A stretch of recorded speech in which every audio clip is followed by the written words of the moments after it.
Guys good morning everyone. তো আজকে ঘুম থেকে দেরি করে উঠলাম, কেননা কাজটা আমি ফাঁকি মেরে দিলাম। তো ঘুম থেকে ওঠার পর না একটা গরম লাগলো, মানে গরম পরে স্টার্ট হয়ে গেল। তো ভাবতে পারতেছিলাম যে ঠান্ডা দিনটা কি সুন্দর ছিল, এতগুলা মানে কম্বল গায়ে দিয়ে ঘুমানোটা আলাদা একটা মজা। আর এখন মজাটা গরম দিনে তো ঘুমানোর অত মজা নাই, কিন্তু ঠান্ডা খাওয়াটা খুবই একটা মজাদার বিষয়। চলো ব্রেকফাস্ট থেকে কালকের মতন রুটি আর সবজি, এই যে গরম গরম চা।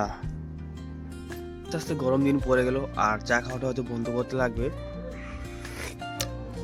চায়ের মজা অ্যাকচুয়ালি হয় ঠান্ডার দিনে, কেননা ঠান্ডার দিনে চাটা নিয়ে খাওয়াটা খুব একটা আলাদা একটা মজা, তাই না? আর হ্যাঁ, যে চায় না সে তো মজা কিছু বোঝে না।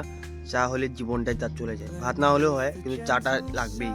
সকাল সকাল এসে বললাম ক্লাবে ক্যারাম বোর্ড প্র্যাকটিস করার জন্য, কেননা বিকালে খেলা আছে। তার জন্য এখানে ছোট ছোট করে কাগজের টুকরা বানানো হচ্ছে, কেননা এটা আমাদের চিট বানানো হবে কে কার লগে খেলাটা পড়বে। দুপুরে খাওয়া দাওয়া করতে এসে বললাম ঘরে, আর খাওয়াটা ভালো ছিল, ডিম অমলেট আর ডাইল। বাস এর থেকে কিছু পয়সা বের করে নিলাম, কেননা এটা আমার টাকা না দাদার টাকা, কি কাজ আছে বলে তার জন্য আমাকে বের করতে বললো। চিট বানানো হয়ে গেছে, তোমরা দেখতে পাচ্ছ, আর এটা আমাদের লেখা আছে কার নাম্বার কার ভাগ্যে। এখানে সবাই ক্যারাম বোর্ড খেলছিল, সবাইকে ডেকে নিয়ে আসলাম চিট উঠানোর জন্য। এরকম করে যদি তোমরা চিট বানিয়ে খেলা কোনোদিনও খেলেছো, নিশ্চয়ই তোমরা কমেন্ট করে জানাবে। তোমরা যদি ক্যারাম টুর্নামেন্ট দেখতে চাও তাহলে চ্যানেল সাবস্ক্রাইব, লাইক, শেয়ার করে ফলো করে দেবেন। এরকম দেখা হবে নতুন ভিডিওতে। Bye bye.